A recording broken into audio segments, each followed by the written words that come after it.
So by way of introduction, as I said, I will not be too academic, but we need to put some facts on ground so that even those who are not in academics will have a form of some of understanding of what stem cell transplantation is all about before we go into the barriers or our challenges, and then finally we'll come down to using the Benin Center as a prototype of how we've been able to sustain having stem cell transplantation in Nigeria. And then that may also end up giving us some highlights on how we can go around some of these problems. By way of definition, for those who are joining and who have not listened to some of our talks before, stem cell transplantation is the use of pluripotent, dedicated stem cells to ameliorate or to cure malignant and non-malignant diseases. What it means is that we take cells that are apparently normal from normal persons, and then we destroy the bone marrow of the patient, killing the cells that produces stem cells, and then we take the new ones that are apparently normal, and then we transplant it to the patient, and then they begin to produce the same cells. So if we're using the normal cells that doesn't have leukemia to try to transplant a patient that has leukemia, then we expect that the new cells, once they engraft in the marrow, they begin to produce cells of their kinds. And I want to say that for those who are not in the academic world, pluripotent stem cells is like calling something the mother hen that has the ability to produce itself and also produce new blood cells. So this is what we call pluripotent stem cells. And then the experiment started in 1939, but it was only at 1957 that Donald Thomas was able to put together the protocol of doing a proper stem cell transplant. And then he got the Nobel Prize. That's Donald Thomas. And in the world, by coincidence also, in 2012, Donald Thomas passed away.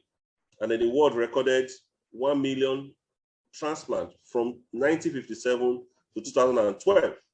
And then over the last 10 years, over 700,000 stem cell transplant has been done. So we are projecting that by 2019, 2020, would have done up to 1.5 million transplants worldwide. But sorry to say that out of all these transplants, only 2 to 3% of this transplant is done in the entire East Mediterranean and Africa. So if you put the whole East Mediterranean and Africa together, only 2 to 3% of all these millions of transplants is being done by Africans and those in the East Mediterranean. In fact, out of the 2 to 3%, about 1.5 to 2.5 is actually being done in East Mediterranean. So only about very few stem cell transplant is being done in the whole of Africa. And the centers that are doing transplant in Africa include South Africa, Tunisia, Algeria, and then Morocco, and then Egypt. So you talk about the North African countries and South Africa. So it's only Nigeria where we do transplant in West, East, and Central Africa. So the first stem cell transplant was done in 2011, and that was for sickle cell. And then just for the sake of those who are not in the academic world, I'll just briefly talk about, there are different types of stem cells.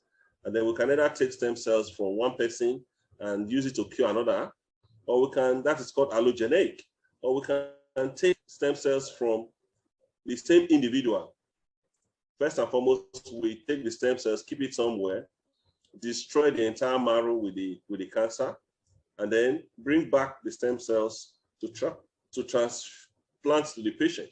So that's what is called autologous. That's, we're taking the mother hen from self, and that is used for so many disease conditions. Sources of stem cells. Where do we get these stem cells from? Now, the reason I'm bringing this up is that bone marrow is the major source of stem cells in the beginning.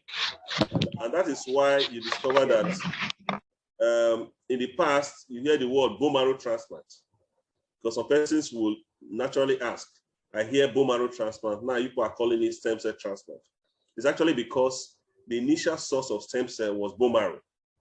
And so it was called bone marrow transplant. But now that we can get stem cells from everywhere, including the peripheral blood, the cord blood, adipose tissue, and so many other sources. So the real proper name now is stem cell transplantation.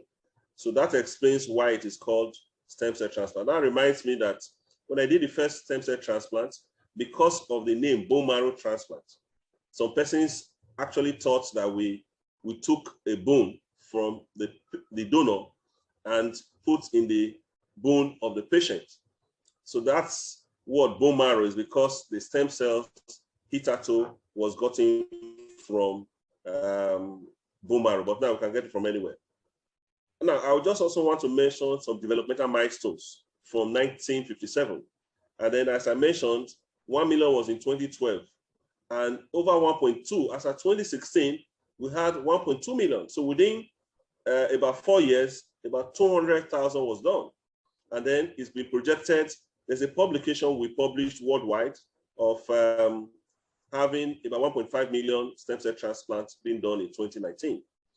And also we're having problems with getting donors for stem cell transplant. We were concentrating more on the matched siblings, the match unrelated, but there's a novel turnaround that has made almost everybody to have a donor. That's the use of half match, which is called haplo. And that was because scientists were able to discover that when you give cyclophosphamide, the 3D plus 4 after transplant, that will give you a lot of good immune suppression, and then it's been used globally. That has made almost everybody to have a donor worldwide. So you can actually use patients, father, mother, or even brothers and sisters who are half match. And that has gone a long way in solving the problem about donors.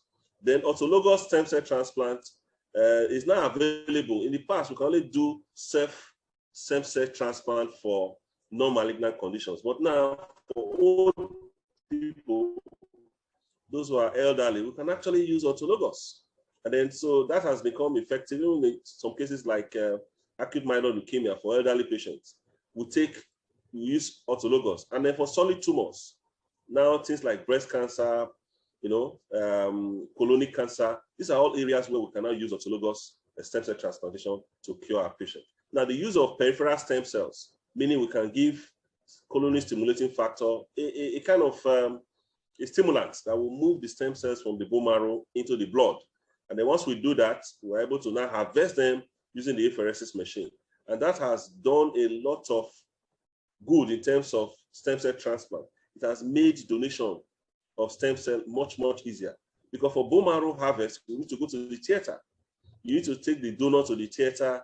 You need to use general anesthesia. You need to use bone marrow needles to harvest the stem cells. You need to filter it. But now we can actually mobilize the stem cells from the marrow into the blood. And with apheresis machine, we can actually collect stem cells. Although peripheral stem cells has taken over most of the sources now of stem cells because it's much easier. Within 4 hours on the machine, you've collected enough stem cells to do some transplant. It also brought the ability to use autologous, because without the fact that you want to use peripheral stem cells, autologous stem cell transplant is a little difficult. But just to note that despite that, there are some conditions that bone marrow stem cells still remain the best, like sickle cell and severe aplastic anemia. Okay, so another thing that also brought a revolution to the treatment of blood cancers like multiple myeloma was, in the past, you need to do what is called a tandem stem cell transplant, where you collect 2 portions of stem cells from a donor that you want to do, from a patient that you want to do autologous. So you give one, and then you wait for some months, and then give back the second one. That's what is called a tandem. That was what was done before, and because of that, doing transplant in developing countries was almost impossible, because you need to have a cryopreserving system. And having a cryopreserving system is very difficult, because you talk about power, you talk about personnel, you talk about technique. If you don't store the stem cells well, you're going to have problem. And then so that was difficult to make it possible for us to do transplant for multiple myeloma in developing countries. But when studies started to show that you can actually use one portion of stem cells to transplant a patient, and that you can keep stem cells that are collected in the normal fridge of 4 to 8 degrees centigrade it can take you for between 48 hours and even up to 5 to 7 days. So depending, so within 48 hours, you lose about 1 to 5% of the stem cells. And that has brought a lot of changes that has made it possible for us to do stem cell transplant for multiple myeloma and even some other conditions like lymphomas. You can actually now do that in a developing country, even if you don't have cryopreserving facilities. Now, stem cell transplant for solid tumor is also on the increase. We're talking about blood cancer, but for solid tumors, breast cancer, prostatic cancer, and other solid tumors, stem cell transplant has also been used. I don't want to keep into that stem cell transplant is also used for HIV if you have evidence of indications for other conditions. And then stem cell transplant therapy, some people also exploited it for COVID. These are all experimental. And then it's also called regenerative medicine, but that is not our area for us to discuss today. This is just to show you indication for those who are in the academic region, the academic area, just to tell us, since we're talking about World Blood Cancer Day, so we're going to concentrate more on indices with respect to blood cancer. You see total leukemia. If you notice that the blue line, the blue chart is showing allogeneic, while the red one is showing autologous. And you discover that for leukemia, it's actually more of allogeneic. But when you talk about lymphoproliferative diseases and multiple myeloma, lymphomas, you see that autologous is actually the most common type of transplant that we do. And autologous transplant is even recording more transplant now than allogeneic, because you have conditions like the elderly, the lymphoproliferative diseases, the paraproteinemias, and all the lymphomas. They are all conditions that we can use autologous stem cell transplant for. Now, in terms of world regions, this is just to reemphasize the fact, we are talking about breaking the barriers to sustainable stem cell transplants, to establishing stem cell transplant in Nigeria, using Nigeria as a case study. You discover that if you look at this chart, you see where the East Mediterranean is, and then you see where Africa. Now, this is taking into consideration only Africa. And the East Mediterranean, you have Europe, and then you have the North America, you have the Latin America. And then so you discover that if you look at this chart, Africa is actually the region that produces the lowest number of transplants that is recorded worldwide. And also this is also to let us know, this is one of the problems we have in terms of transplants, why we have not also been able to start doing enough acute leukemias in Nigeria. If you look at AML, the survival rates is showing that you discover that a lot of patients are done at the first complete remission. If you do transplant for acute myeloid leukemia at the first complete remission, then you have a better prognosis. If you are doing it at the second complete remission, you have a worse, the prognosis is not that too good. And if you're doing it in the third complete remission, then you're talking about survival and ability to have a cure reducing. So I don't want to go into too much academic terms. I also want to show here too that more transplant is being done with leukemia. You see plasma cell disorders, we tend to do more of plasma cell disorders than lymphomas, and then than leukemias, and then than solid tumors. So in terms of the number of transplant done yearly, we discover that we do more of plasma cell disorders, especially in developed countries. Now, what are the indications for stem cell transplants for leukemias generally, or for blood malignancies? Let's call it blood malignancy. You have the AML, making more of the transplant that is being done, and then you have, as I mentioned, the myelomas and the paraproteinemias making a huge number of transplant that is being done. And then the list here is other leukemias. And then in the past, you discover that CML is about 1.3%.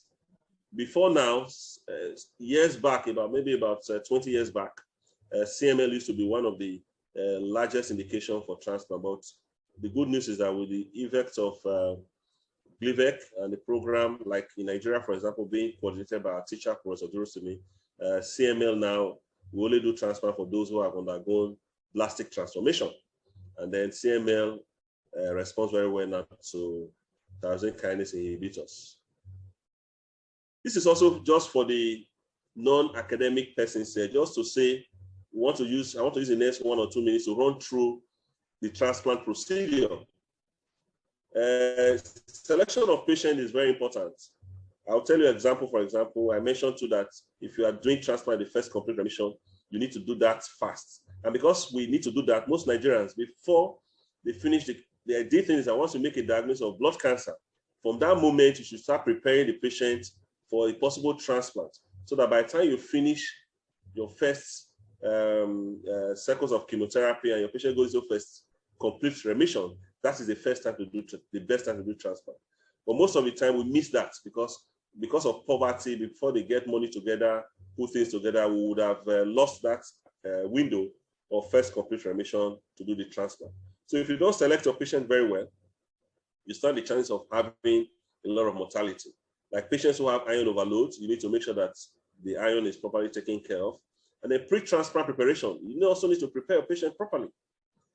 For non-malignant conditions like sickle cell, you need to make sure that patient is on hydroxyurea. For malignant conditions, you need to make sure that your patient have the best and the appropriate dosing of chemotherapy. And that's a big problem in developing countries, because many centers do not have facilities for blood supportive care. They don't have facilities for blood component therapy. They do not have facilities for irradiated blood components. So you discover that most centers do give underdosage. So if we prescribe, for example, that a patient that has acute leukemia should get maybe cyclophosphamide at a dose of 1,000 milligrams, for example, per meter square. But because most centers know that if they give that dosage, they will require blood supportive care. They will require platelet concentrates. They will choose not to give the optimal dose. And that has been a big problem. And you cannot transplant such patients because you do not give the complete dosage to bring the patient to a better complete remission. And so pre-transplant preparation is very important. Conditioning has to do with what you give to the patient to clear the marrow from the stem cells, both the remnants of the malignancy and the normal pluripotent stem cells. So the conditioning regimen has also been properly done.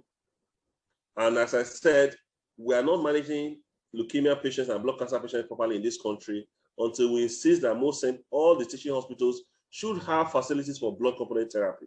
When you keep giving your patients platelet-rich plasma, pooled platelets, you are actually increasing the problem. You're making the patient have alloimmunization. You're making the patient have so many problems, including cytomegalovirus and other problems being introduced to the patient. Now, collection of stem cells, as I mentioned, for bone marrow, we go to theater. We do not take the bone, we do not cut the bone. My first transplant, a professor of surgery actually asked me that, Professor Bazuaye, how many of you, who was the orthopedic surgeon who assisted you in theater? And I said, no, sir, we do not take bone. We take only stem cells from the marrow. And I was there with my fellow hematologist. All we did was just to aspirate the stem cells from the posterior superior iliac spine, and then we got that, put it in a bag, filter the bones, the bone fragments, and then go to transplant the cells. So that is important. But for peripheral stem cells, it is the use of the apheresis machine.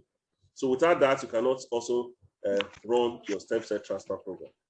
We transplant stem cells not by cutting the bone of the donor or the patient, to put in the bone. We just transfuse the stem cells like blood. And then we know that the stem cells have the principle of homing. The principle of homing of stem cells is that they have the ability to leave the intravascular space, go through interstitial spaces, go through the subcutaneous tissues, go through interstitial spaces, and then finally get to the bone marrow. And once they get to the bone marrow niche, they engraft there. It's just like saying you've gotten home. So when they get to the bone marrow, they engraft in the bone marrow and then begin to proliferate. They produce themselves again and produce new hematopoietic cells. So that's what. And the immediate post-transplant supportive care, that is part of the problem in developing countries. We do not have facilities for good viral studies. We do not have facilities for monitoring our patients in terms of fungal infection studies. So what we do is to try and use a lot of prophylaxis. But this has to do with good, robust diagnostic centers. So those are part of the challenges. The long-term transplant care, you know, despite you just finish transplanting your patient, if you don't also manage them properly, your patient would also succumb. So you need to monitor the immune suppression for some time. And then when you finish, we re-immunize our patient, because the new cells that have just been transplanted to the patient is naive. It has not gone to the thymus for programming like the T cells. So you need to re-immunize this patient with selected, you know, vaccines that are non-life attenuated vaccines. So these are a summary of what we do for those who are interested in what it involves in stem cell transplantology. From this process, we were able to take the patient back from having a blood cancer to a possible cure. Now, I'm showing this table just to reflect part of the barriers when we get to discussing the barriers. I was only able to do 3 transplants at the University of Benin Teaching Hospital from 2011 to 2014. That is a total of only 3 transplants in 4 years. We're not going into this, but this is a report of a 2 years report from 2017, this November to October 2019 in a private center.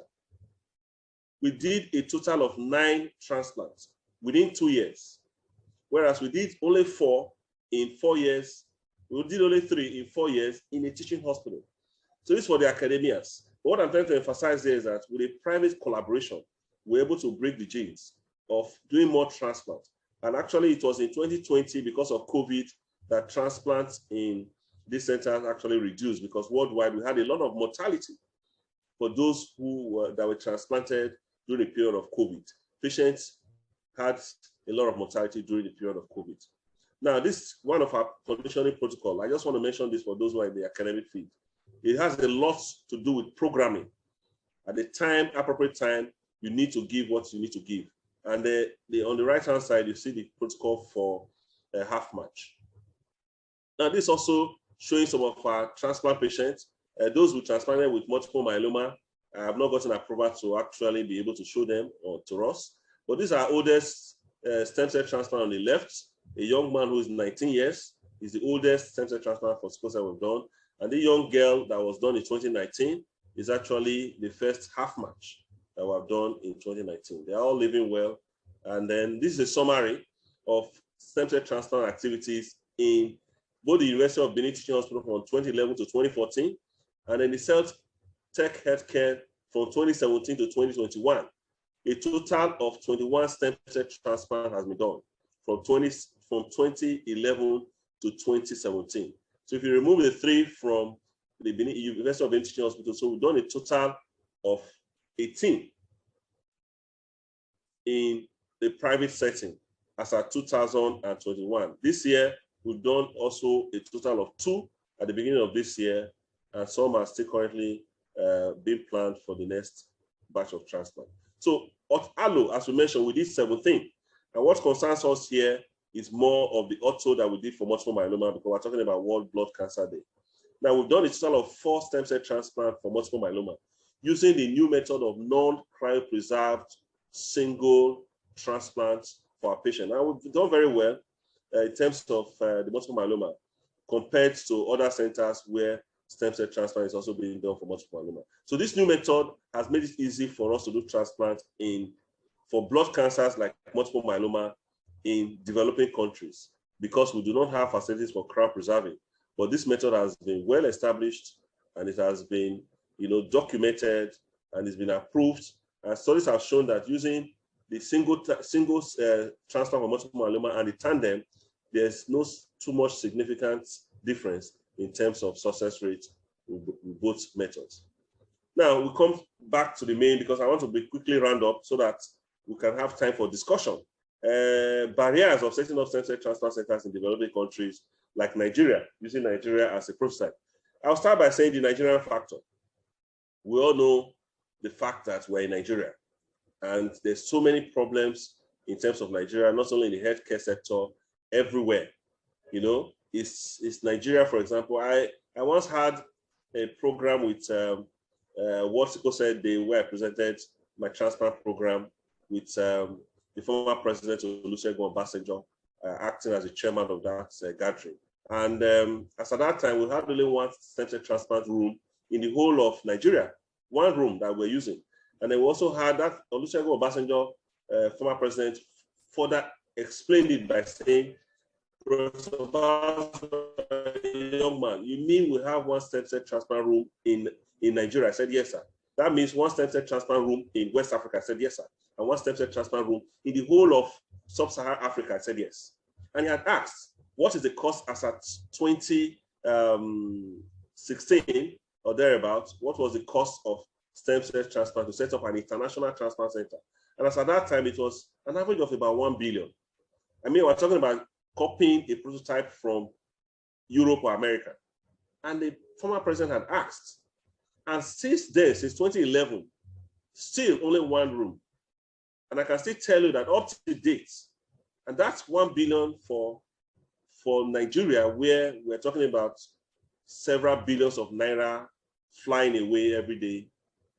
Meanwhile, we have Nigerians going from Nigeria to places like India for medical tourism.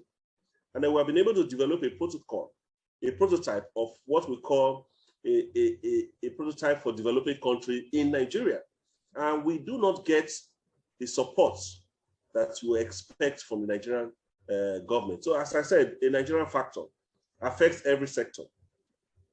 I've presented to both the House of Assembly, Senate, name all the various groups I've gone around. And at the time, I also presented to the wives of the governors, where the wife of the current president chaired the gathering. And up to now, we're still having a lot of problems in terms of setting up some stem cell transplant center in Switzerland, where I got trained. They have about 10 million persons in Switzerland, 10 million. And you have over 15 centers, over 15 stem cell transplant centers. Nigeria has over 200 million persons, and we have just only one small transplant center. And as I said, the Nigerian factor. And that goes to the negative influence of governments. Governments in Nigeria is not proactive. You know, the government in India sat down and said, what do we do? How do we make money for the country? And they looked at heads and they were proactive about it. They took some positive steps. Okay, you discover that somebody has a talent in doing cardiac surgery somewhere, government should get involved, support and set up that center to be of international standard. And that's how we're going to grow. But when these Nigerians in government, when they have issues with respect to stem cell transplant, they fly out of the country. So I would say the negative influence of government. And when I was leaving Switzerland, some members wanted the government to sponsor setting up a transplant center in Nigeria. The board that met over the topic refused. And their principle was that Nigeria is not a poor country. And so they will not, the only thing they will do for us is train all our staff for the next 5 years free of charge. And then if I send any collaboration with them, they can send doctors from Switzerland to join us. So just to tell us the influence that government is yet to do. Lack of funding and appropriate equipment. There is no funding of the health sector. In India, my colleagues in India get loan at 1%. We set up, at 2014, when we got frustrated and we're going to leave this country and then go join others doing stem cell transplant outside the country, when the University of Benin Teaching Hospital Center was shut down. Some of my colleagues said, why don't you set up something? And that was what deterred me from going out of the country. And we're talking about what the friends who set up the center did. They took loan at 24%. Meanwhile, my colleagues in India, where they have lots of private centers, get loan at 1%. And that brings a lot of foreign exchange to the country. So lack of funding, and that makes it difficult to have equipment. You cannot have the best facilities that you require. Untrained personnel, an effect of brain drain. We all know now that somebody once asked me, Professor Bazuaye, you're not going to clone yourself. I have trained over 5 hematologists in the act of stem cell transplant. Almost all of them are out of the country. They always send me a message that, Prof, please, can you write us a reference letter? So it's a big problem. And if you see your resident doctor who has just finished his is part 2 today. And he says, I'm going to Lagos to see a friend. By the next day, he will call you from either Europe or America. So it's a big problem. And that is because government needs to take some proactive steps to solve some of this. Insecurity, I can't overemphasize that. That has made it impossible for people to come to establish, to collaborate. Somebody, when they were going to start a transplant center in Africa, in developing countries, some persons put their resources together. And I was identified as the only person doing stem cell transplant in sub-Saharan Africa. But when they spoke with me, they told me, young man, we can see the work you're doing, but we will not be able to establish any program in Nigeria because of the peculiarity of Nigeria. And the center was established in Ghana. They went to meet the Ghanaian ministry, and they established the center in Ghana. Although the center has some setbacks, because the person who was leading the transplant was in Europe and was doing transplants by correspondence. And so they had a lot of mortalities and some problems, and that made the center to be shut down somehow. But what I'm trying to say is that it goes to show that we cannot even attract collaboration from outside the country. Unstable power supply, an increased cost of running a center. I can tell you that in the center where we do stem cell transplant in the private center, we have 3 big generators. We have a transformer, a dedicated transformer, and still power is a big problem. It takes over ₦1 million to run the center monthly in terms of power, and that's a waste. So there's no proactiveness by government to say, okay, these centers and things like that, let's see how we can support it. So that increases the cost of running the center, and that cost is actually passed to the patient. So I'm sure some people will ask, how much is the cost of transplant? Cost of transplant goes along with dollars, and now it goes along with diesel. We were buying diesel at 250 naira per liter. Now to get a liter of diesel is about 700 and above. And so that cost finally is passed to the patient. In 2011, we were doing transplant for 5 million, because dollar was 160. In 2017, we were doing transplant for 10 million, because dollar has gone to 360. Now dollar is 600 and above. And that has made transplant difficult, because all the drugs and things like platelet kits, all the kits you use and everything, all the drugs, they're all imported, and they're all in dollars. I remember that when I was in Switzerland in 2009, transplant was about $250,000 for those who don't have insurance. It is still $250,000 as of today. But we cannot remain there because we are tied to using dollars in most of our things. And then finally, one of the major barriers why we don't have stem cell transplants in developed countries like Nigeria is an attempt to copy foreign centers. Now, you have other centers have been also trying to grow up. Some have used more than 50 times the amount we have used to establish transplant center in Benin. So there is an attempt, and that will not work. What we need to do is understand that copying foreign listing will be very expensive, and if you have somebody that can afford it, that's good. So this is one of my last slides. Now, how do we break these barriers? Say breaking the barriers of setting up center transplant, the Benin protocol as a case study. For Nigerian factor, I want to say that we cannot separate tech sector from the current situation of Nigeria, but self-determination must come to play. Those who are interested in doing transplant must be willing to take the risk. You must have the heart of a lion, have the ability to coordinate, and have the ability to take your determination, your projection or your dream to the next level. I had a lot of distraction, I call it. In fact, at the time, the prayers from my senior colleagues was very important, because at the time I was going to throw in the towel. But I told myself that I was going to make sure that Nigerians who will benefit from stem cell transplant are not deprived of what I can do. And that has been the determination that has taken me thus far. So those who want to coordinate stem cell transplant must be determined. And that is the key play in ensuring that transplant is sustained in Nigeria. Negative influence of government, as I mentioned, private-public partnership is the way to go. I just gave the scenario between what we did in the University of Benin Teaching Hospital and Celtech Healthcare. So you discover that most things like IVF, new phenomena that are coming up, you can, when I was young, I used to know that they do cardiac heart surgeries in Enugu. But you discover that most times these things have all gone down. And only the private-public partnership can actually sustain the growth of healthcare in Nigeria, avoiding playing politics with health. A lot of politics is being played in terms of healthcare. At the time, while I was struggling to set up International Transplant Center, a bill was passed in the National Assembly for a stem cell transplant to be established in somewhere around the Middle Belt or in the North.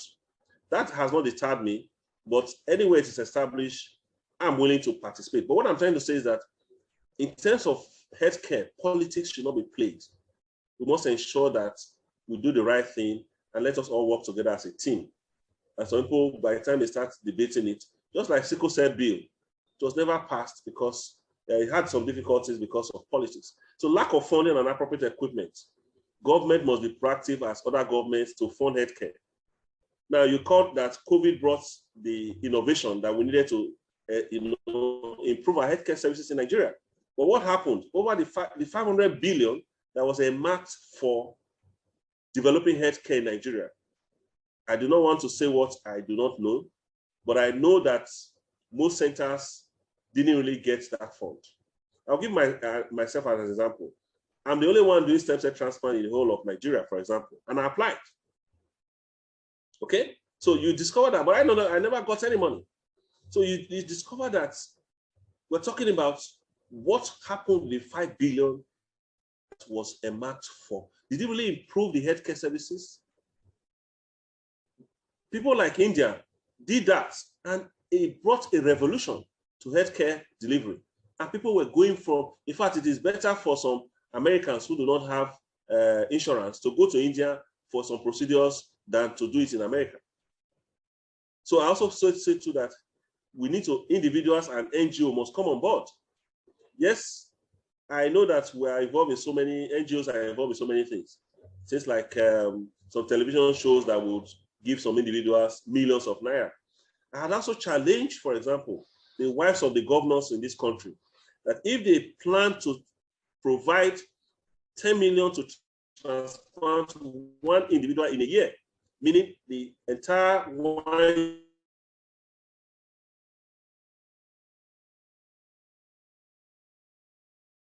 year, we have 37 transplants. Transplant is free, it's free. It's sponsored by governments. So we're talking about the effect of government funding an NGO playing some role in healthcare delivery. Finally, untrained personnel and effect of brain drain. This is a general healthcare problem and requires government to play an important role in ensuring that doctors and healthcare professionals are much more paid. In fact, it has become so worse that the United Kingdom are actually recruiting auxiliary nurses from Nigeria, which we do not even certify to work with us. So they are recruiting auxiliaries, nurses to work as healthcare home providers in UK. Insecurity, government has to do that. And then if you don't do that, you will not attract foreign investment. Unstable power and increased cost of running. Regular power should be made available by governments. Diesel should be made as affordable as possible. And most importantly, health insurance is the key. If we have a good health insurance with over 200 million persons in this country, is a great advantage. Attempt to copy foreign prototype. This has made most centers unable to start stem cell transplant.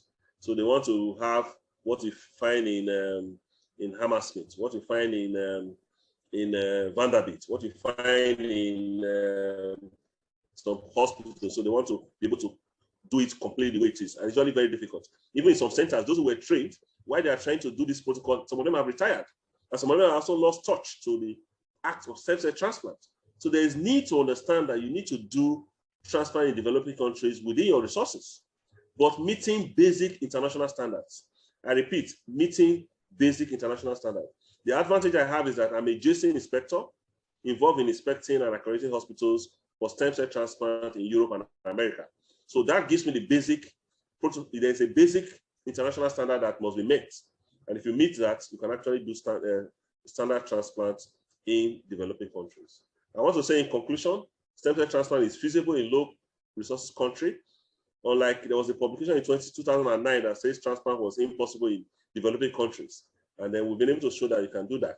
Data from Nigeria is similar to global results, although we need to do more transplants to be able to show this. And then impact on private-public partnership in stem cell transplant has shown to us that this is the way to go. Several barriers have identified, has been documented, but we feel that the Benin prototype could be a way to sustaining establishment of stem cell transplant centers in Nigeria. I thank you all. I want to acknowledge my hospital where I was trained in Basel, University of Benin Teaching Hospital, Celtech Healthcare Medical Center, and my current hospital, which is shown here from the overview, the Benin University Teaching Hospital, Okada. Once more, I thank the foundation for giving me this opportunity to share my experience in ways of sustaining stem cell transplantation program in Nigeria. Thank you very much.